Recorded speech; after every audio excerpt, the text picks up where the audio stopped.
আসসালামু আলাইকুম, আশা করছি সবাই ভালো আছেন।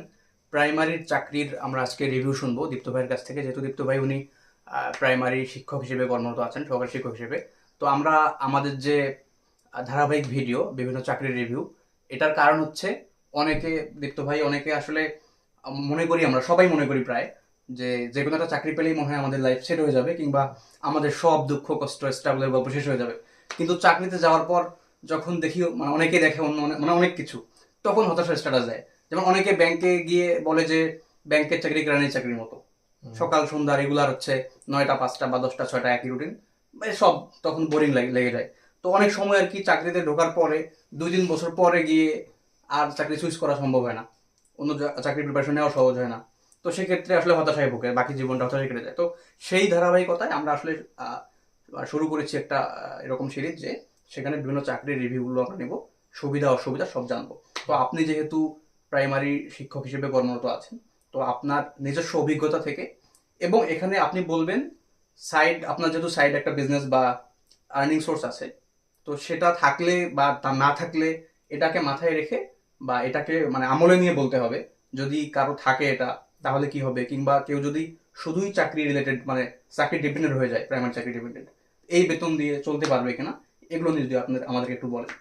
আচ্ছা, ধন্যবাদ আপনাকে। শুরুতেই বলে রাখি যে কোনো জায়গারই আমরা জানি যে পজিটিভ নেগেটিভ দুইটা সাইডই থাকে।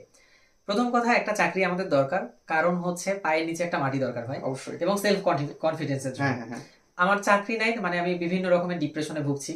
ওই যে বলে না, দিল্লির লাড্ডুর মতো বিয়ে, যেমন দিল্লি লাড্ডু খেলেও পস্তাতে হয়, না খেলেও পস্তাতে হয়। জব হচ্ছে এরকম, যেহেতু আমরা আগে কেউ কখনো জব করিনি, বা আমাদের পড়াশোনাগুলো এমন ওরিয়েন্টেড যে যেটা আমরা জানি না আসলে আমাদের সাবজেক্ট থেকে জব করব, কি জব হবে, বা আমাদের সাবজেক্টের ফিল্ড গুলো কি। আমি যেমন আমি এডমিশন টেস্টের সময় কথা বলি, একদম শুরুর দিকে সিরিয়াল ছিল, বাসায় জিজ্ঞেস করলাম কি নেবে, আমার বড় বোন বা বড় ভাই যারা ছিল বলে জেনেটিক ইঞ্জিনিয়ারিং অনেক ভালো সাবজেক্ট, জেনেটিক ইঞ্জিনিয়ারিং নিয়ে নাও। কিন্তু আমি কিন্তু তখন জানতাম না ভাই জেনেটিক ইঞ্জিনিয়ারিং এর আসলে ফিল্ড কি, বা এই জবটা আমার জন্য কি না, এখানে গিয়ে আমি জব করে মজা পাবো কিনা। তো এইগুলো যেহেতু জানার অপশন নাই, সেম ওয়েতে আমাদের যখন একটা জবে আমরা ঢুকে যাই, তখন আপনার এটা খুব ভালো উদ্যোগ যে অন্তত পক্ষে যারা এই চাকরিগুলো করছে তাদের কাছ থেকে একটু অভিজ্ঞতা শেয়ার করলে মোটামুটি ভাবে জানা যাবে যে পজিটিভ নেগেটিভ দিকগুলো কি। প্রাইমারির কথা যদি বলি ভাই স্পেসিফিক ভাবে, তাহলে প্রাইমারি জবটা একই সাথে ভালো মন্দ, কোন কোন সেক্টরে ভালো বা কোন কোন দিকগুলো ভালো, সেটা যদি বলি। প্রথম কথা, যে আপনি তো একটু আগে জানেন আমি আমি একটু হোমসিক টাইপসের, আপনারা আপা আমরা যারা একটু বাসা ভালো লাগে। প্রথম যে পজিটিভ দিকটা হচ্ছে, এটা হচ্ছে প্রাইমারি চাকরি আপনি বাসা থেকে করতে পারবেন। দ্বিতীয়টা হচ্ছে অফিস টাইম। ব্যাংক বা অন্য অন্য ক্ষেত্রে একদম সকাল 8টা থেকে বা 9টা থেকে একদম বিকেল 5টা পর্যন্ত, যদিও বলে এরপরে কিন্তু 7টা 8টা পর্যন্ত থাকতে হয়, অনেক ক্ষেত্রেই হচ্ছে এর চেয়েও বেশি থাকতে হয়। তবে আমাদের প্রাইমারির ক্ষেত্রে এটা হচ্ছে আপনার প্রথম কথা হচ্ছে যে 9টা থেকে 4টা পর্যন্ত, এবং যেই মানে এক শিফটের যে স্কুলগুলো এগুলোতে কিন্তু 3টা পর্যন্ত। অ্যান্ড দ্বিতীয় কথা হচ্ছে যে আপনি এই যে প্রাইমারিতে যদি জব করেন, আপনার কিন্তু মোটামুটি অনেকদিন আপনি ভ্যাকেশন কাটাতে পারবেন, মানে ছুটির ব্যাপারটা। এমন হয় যে অনেক আত্মীয় স্বজনের বিয়ে হয়ে যাচ্ছে, অনেকের অনেক পিকনিকে যাচ্ছে, বা কোনো একটা অকেশন দেখে একটা প্রোগ্রাম ঠিক করেছে, অন্য অন্য জব সেক্টরে এই বন্ধগুলা নেই। কিন্তু প্রাইমারিতে আপনি অ্যাটলিস্ট বছরে 100 দিনের উপরে মোটামুটি বন্ধ পাওয়া যায়। কিন্তু ভাই 365 দিনের 100 দিনের উপরে উপরে শুক্র শনি তো বন্ধ আছে। পাশাপাশি আপনি রমজান মাসের কথা যদি চিন্তা করেন, আমরা 10 রোজা থেকে, আগে অবশ্য পুরো রমজান মাসে পেতাম, কিন্তু এখন 10 রোজা থেকে অনেক ক্ষেত্রে হয়তো বা আবারও চেঞ্জ করতে পারে। তারপরে ঈদে, অন্য অন্য ঈদে আমরা একটু বেশি পাই, ছুটি পাই। তারপরে অন্য যে ভ্যাকেশন গুলোতে সাধারণত অফিস আদালত বন্ধ থাকে না, সেইগুলোতে আমাদের স্কুলগুলো বন্ধ থাকে। তো এই হিসাবে দুইটা পজিটিভ দিক ভাই, একটা হচ্ছে আমরা বাসায় থেকে জব করতে পারছি, দ্বিতীয়টা হচ্ছে আমরা ছুটি অনেক বেশি পরিমাণে ছুটি। কিন্তু ওই বাসায় থেকে করার ক্ষেত্রে অনেকে হয় কি দূরের স্কুলে পোস্টিং হয়ে যায়। হ্যাঁ, দূরের স্কুলের ব্যাপারটা যদিও চেঞ্জ করা যায় 2 বছর পরে চাকরি স্থায়ী হলে, অথবা কোনো কোনো ক্ষেত্রে হয়তো বা একটু মানে অন্য সিস্টেমেও করা যায়, একটু কাছাকাছি নিয়ে আসা যায়। তবে দূরে হলেও ভাই যেহেতু নিজের সদরের মধ্যেই দেয়, মানে সদর নিজের উপজেলায় দেয়। হ্যাঁ, তো নিজের উপজেলায়, যাদের উপজেলাটা একটু ছোটখাটো তাদের কাছাকাছি পড়ে। একদম হাইয়েস্ট যাদের স্কুল তাদের হয়তো 20-22 কিলো এরকম হয়। আদারওয়াইজ যদি ছেলে মানুষ হয় তাহলে বাইক থাকলে কোনো সমস্যা হয় না। তবে মেয়ে মানুষদের ক্ষেত্রে এটা একটু প্রবলেমেটিক। তবে ভাই আমি দেখেছি প্রাইমারিতে কিন্তু মেয়েদেরকে একটু অগ্রাধিকার দেয় পোস্টিং এর ক্ষেত্রে, যখন দেয় তখন চয়েস নেওয়ার ক্ষেত্রে দেখা যায় মেয়েদেরকে একটু কাছাকাছি দেওয়ার চেষ্টা করে। ব্যতিক্রম থাকতে পারে ভাই, ব্যতিক্রমের ঊর্ধ্বে না কোনো কিছুই। তবে এই জিনিসটা পজিটিভ। আর যদি পজিটিভ আমি কথা বলি, তাহলে প্রাইমারিতে আপনি জব করে অন্য জবের প্রিপারেশন মোটামুটি নেওয়া সম্ভব। ধরেন আমার টার্গেট বিসিএস কোনো কারণে, যারা প্রাইমারিতে, এখন দুই ধরনের স্কুল আছে ভাই। একটা হচ্ছে একদম সিটি কর্পোরেশন এলাকার মধ্যে, যেখানে খুব বেশি হচ্ছে আপনার স্টুডেন্ট গ্যাদারিং, তারপর হচ্ছে পরিদর্শন অনেক বেশি। তো এই স্কুলগুলোতে টিচাররা অনেক বেশি টাইট শিডিউলে থাকতে হয় ভাই, এবং এদের অফিসিয়াল কাজও অনেক বেশি। কিছু স্কুল আছে একটু গ্রাম সাইডে, একদম প্রত্যন্ত এলাকায়, তো এখানে স্টুডেন্ট তুলনামূলক কম, এবং এখানে অফিসিয়াল যে প্রেশারটা এটা তুলনামূলক কম। যেমন এই যে কয়েকদিন আগে হচ্ছে আমাদের হচ্ছে মেয়েদেরকে টিকা দেওয়া হলো ক্লাস 4-5 এর। তো এই টিকার ক্ষেত্রে যে স্কুলে দেখা গেছে যে ক্লাস 5 এর 50টা বাচ্চা বা তার বেশি, এদের কিন্তু ওই যে ফর্ম ফিল আপ করতেই অনেকদিন চলে গেছে অনলাইনে আবেদন করার জন্য, নিবন্ধন করার জন্য। কিন্তু আমাদের বাচ্চা কম ছিল, আমাদের স্কুলটায় তুলনামূলক মনে হয় 15 বা 16 জন হচ্ছে বাচ্চা আছে ইয়াতে ক্লাস 5-এ। তো আমাদের একটু কম, তুলনামূলক কম সময় লেগেছে।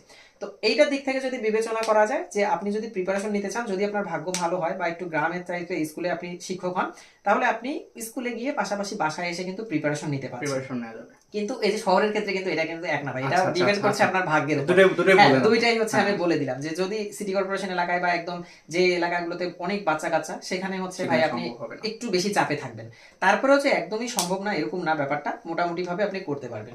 আর দ্বিতীয় কথা হচ্ছে যে জব প্রিপারেশনের পাশাপাশি আপনি যদি চিন্তা করেন যে প্রাইমারি সেক্টরে থেকে আপনি নিজের ব্রেনটা খাটায় অনলাইনে কোনো কিছু, অথবা হচ্ছে অফলাইনে আপনার বাসার আশেপাশে একটা বিজনেস দাঁড় করাবেন, যদি এরকম স্ট্র্যাটেজি থাকে, তাহলে সেটাও করা সম্ভব মোটামুটি আমার মনে হয়। কারণ হয়তো বা আপনি কাউকে রেখে দিলেন, আপনার যদি একটা মোটামুটি অ্যাসেট থাকে বা হচ্ছে আপনার মূলধন থাকে, আপনি কোনো একটা বিজনেস শুরু করে হয়তো বা পরিচিত কাউকে দিয়ে করলেন, আপনি প্রতিদিন, হতে পারে নিজের বাড়িতে। হ্যাঁ ফার্ম হতে পারে, একটা ফার্মাসি হতে পারে, অথবা হচ্ছে একটা অন্য কোনো বিজনেস হতে পারে, যেখানে আপনি কাউকে একজন পরিচিত দিলেন, আপনি স্কুল থেকে আসার পরে একটু রেস্ট করে আপনি গেলেন, বিকেল টাইমটা বা সন্ধ্যার দিকে চলে গেলেন, গিয়ে হচ্ছে আপনি, যেহেতু প্রাইমারি স্কুলে এমন না যে আপনার আজকে হিসাব মিলিয়ে আসতে পারেন, বাসায় বসে বসে আপনার হিসাব করতে হবে, এরকম কিন্তু নেই।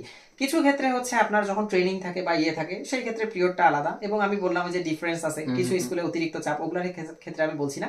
তবে একটু নর্মাল যেগুলাতে আছে সেগুলাতে আপনি বাসায় এসে রেস্ট করে আপনার বিজনেস প্রতিষ্ঠানে আপনি যেতে পারবেন, সেখানে তদারকি করতে পারবেন। তো মোটামুটি ভাবে দেখা যাবে যে অন্য কোনো কিছুতে যদি আপনি ইনভলভ হতে চান, তাহলে এই ইনভলভমেন্টটাও হচ্ছে আপনার মানে থাকা সম্ভব আর কি এখানে। তো এগুলো হচ্ছে আমরা পজিটিভ দিক বলি, এগুলো হচ্ছে পজিটিভ দিক। নেগেটিভ দিক কিছু বলেন। আচ্ছা, এখন নেগেটিভ দিকে যদি আসি, প্রথম যে নেগেটিভ সাইডটা, আমরা জানি যে money is the biggest motivation ভাই, সবাই জানে। হ্যাঁ, সো এই স্যালারি স্ট্যান্ডার্ড যেটা আমাদের প্রাইমারির ক্ষেত্রে, এটা অনেক লো, আপনারা জানেন। কিন্তু যদি আপনি যেহেতু বললেন যে পাশাপাশি অন্য কিছু করার সুযোগ আছে, এটা আমি আপনাকে নেগেটিভ সাইডটা বলছি, ওইটা তো আমার এক্সট্রা কিছু। কিন্তু Extra কারো যদি এই সুযোগটা না হয়, বিশেষ করে যদি শহরে যাদের স্কুল পড়বে, তারা কিন্তু খুব বেশি সময় পায় না ভাই, মানে অন্য অন্য কাজগুলো করার জন্য এত বেশি মেন্টালি স্টেবল হতে পারে না। কারণ যেহেতু অনেক বেশি বাচ্চা কাচ্চা, আপনি দেখবেন যে অনেক যখন স্কুলে বা একটা ক্রাউডেড প্লেসে আপনি থাকেন, মেজাজটা আস্তে আস্তে খিটখিটে হয়ে যায়। তো বাসায় এসে আপনি দেখা যাবে যে আপনারা চাইবেন আপনি একটু রিল্যাক্স করেন, বাসায় এসে আবার আরেকটা করার মতো স্ট্রেন্থ সবার নাও থাকতে পারে ভাই। তো সেই ক্ষেত্রে আমি বলছি যে কেউ যদি শুধু প্রাইমারি ডিপেন্ডেন্ট হয় ভাই, তাহলে তার স্যালারিটা অনেক বড় একটা ফ্যাক্ট। কারণ বর্তমান বাজারে আপনি ভালোভাবেই জানেন, আমরা যখন প্রিপারেশন নিয়েছি ভাই, আপনি আমি ঢাকায় যখন ছিলাম, আমাদের কিন্তু পার্সোনাল এক একজনের 8-10 হাজার 12 হাজার টাকা দরকার হতো।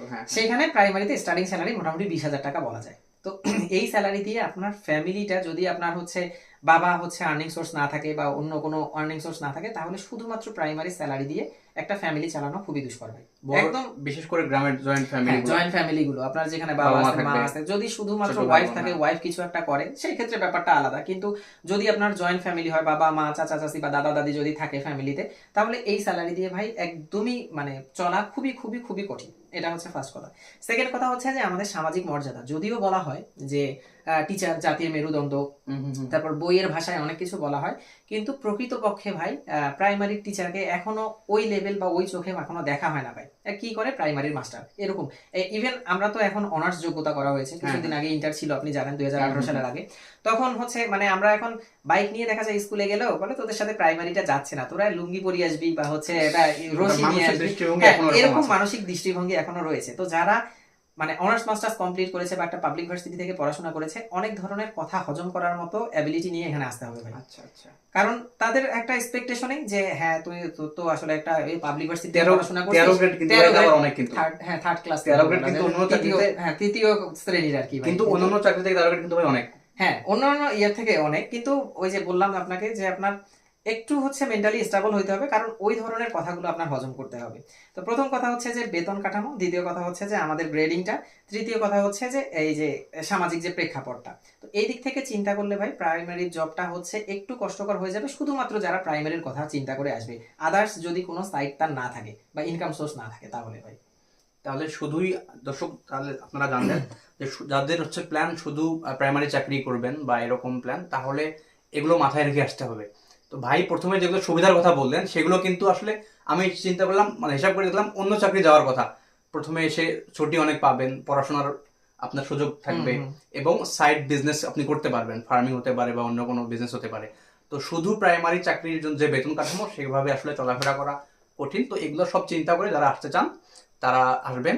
তো ভাই ধন্যবাদ আপনাকে একটা সুন্দর রিভিউ দেওয়ার জন্য। আপনাকেও ধন্যবাদ। আসলে সবকিছু পজিটিভ নেগেটিভ, আমি যে সবকিছু একদম রিপ্রেজেন্ট করতে পারলাম এরকম না, ক্ষেত্র বিশেষে হয়তো বা আলাদা আলাদা হতে পারে ব্যাপারগুলো, তবে আমি আমার জায়গা থেকে যতটুকু রিয়েলাইজ করেছি ভাই ততটুকুই আমি আপনাদেরকে বলার চেষ্টা করলাম। এই হচ্ছে, সবাই ভালো থাকবেন। ধন্যবাদ, আপনাকেও ধন্যবাদ ভাই। আসসালামু আলাইকুম। আসসালামু আলাইকুম।